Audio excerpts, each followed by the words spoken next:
시작하기에 앞서 구독과 좋아요 안 하셨다면 구독과 좋아요 꼭 한 번씩 부탁드립니다. 구독과 좋아요는 크리에이터에게 큰 힘이 됩니다. 토트넘 팬들은 드디어 다이어 호러쇼가 막을 내릴 수 있다는 소식에 기대감이 큰 상황입니다. 여름 이적 시장에서 골키퍼와 미드필더 보강에 성공한 잉글랜드 프리미어리그 토트넘 호스퍼가 제2의 판다이크 영입에 가까워졌습니다. 빅클럽들을 제치고 영입전에서 앞서 있는 것으로 알려져 눈길을 끌고 있습니다. 이적시장 전문가 파브리지오 로마노 기자는 미키 판 더 펜 측 캠프는 소속팀 VL 볼프스부르크의 토트넘으로 이적하고 싶다는 열망을 강하게 표출하고 있다고 5일 전하며 주목받고 있습니다. 앞서 하루 전 네덜란드 매체 더 텔레그래프는 토트넘이 바이에른 뮌헨과 리버풀을 제치고 판 더 펜 영입전에서 앞서 있다고 전한 바 있습니다. 그러면서 소식통을 인용해 토트넘은 판 더 펜과 2028년 여름까지 계약에 구두 합의했다고 덧붙였습니다. 이번 시즌을 8위로 마무리한 토트넘은 다음 시즌 챔피언스리그는 물론 유로파리그, 심지어 컨퍼런스리그 출전권마저 없습니다. 빅클럽들과 영입전이 불리하다고 평가받는 이유인데요. 그런데 예상을 깨고 유럽 대항전 출전권이 있는 바이에른 뮌헨과 리버풀을 제쳤습니다. 더 텔레그래프에 따르면 토트넘은 현재보다 수배에 이르는 연봉을 제시해 바이에른 뮌헨과 리버풀을 제치고 판 더 펜으로부터 합의를 이끌었습니다.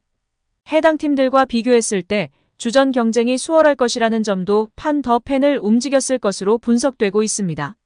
바이에른 뮌헨은 수비수 김민재 영입을 눈앞에 두고 있어 김민재와 마티아스 데리흐트로 주전 센터백을 구성할 것이 확실시됩니다.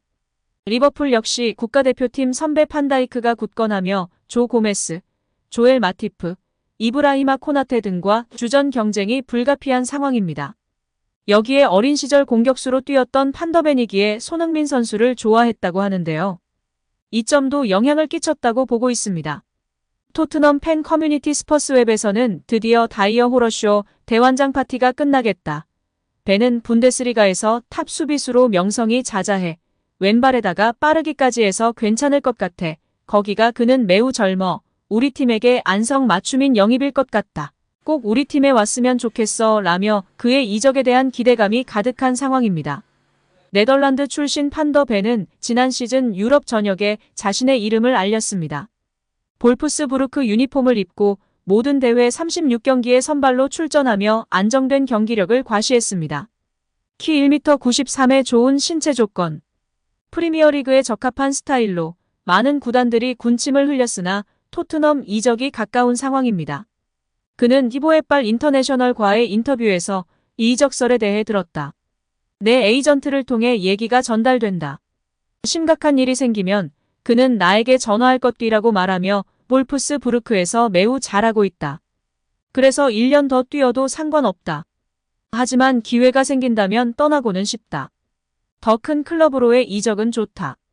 프리미어리그 말이 담라고 강조했습니다. 이에 이전의 벤의 인터뷰도 재조명되고 있습니다. 독일 키커와의 인터뷰에서 그는 레프트백으로 뛰어도 문제없다. U21 국가대표팀에서 가끔 레프트백으로 뛰기도 했다.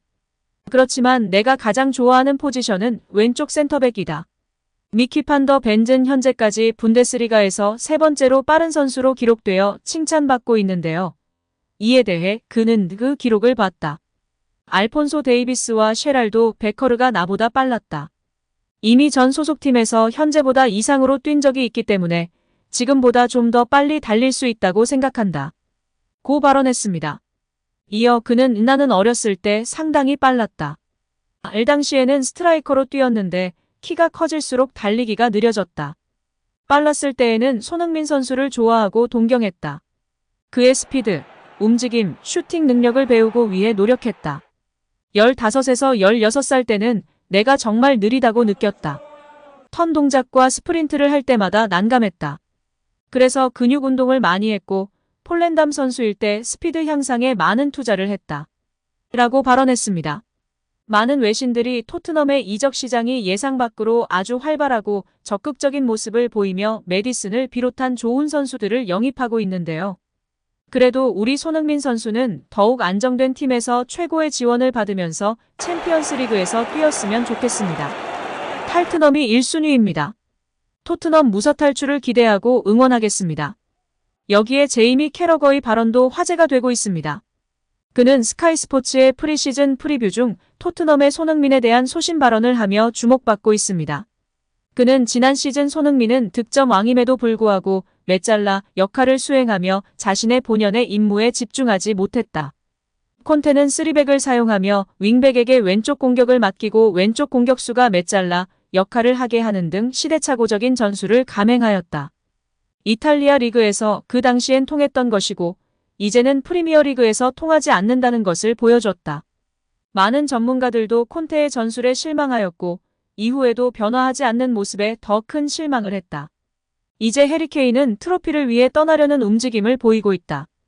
팀에 대한 애정과 충성심이 높은 손흥민조차도 다음 시즌에는 팀을 떠나는 것을 고려할 것이다.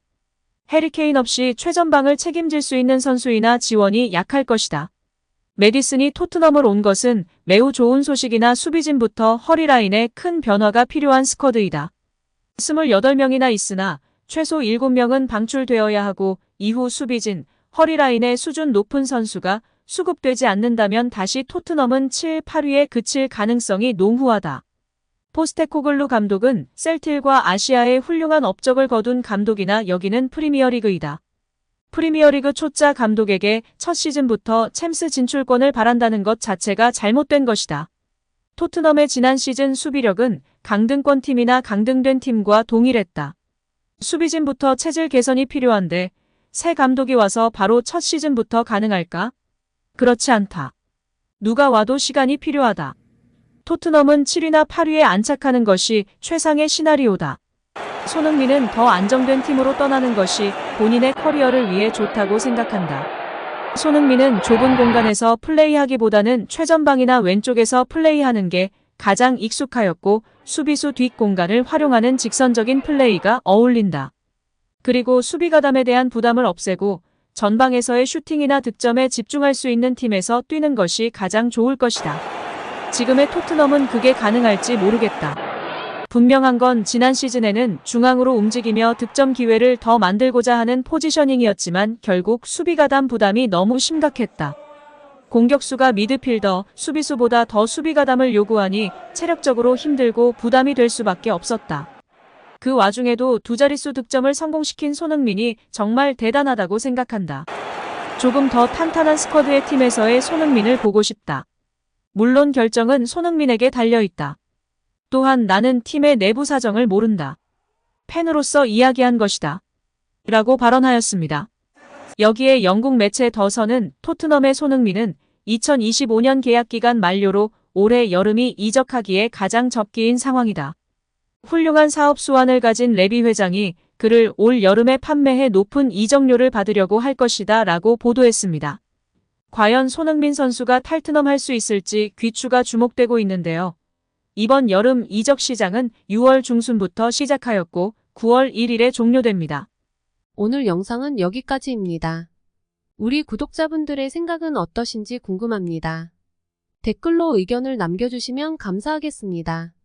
끝까지 시청해주셔서 감사드리며 다음에도 더 좋은 영상으로 찾아뵙도록 하겠습니다.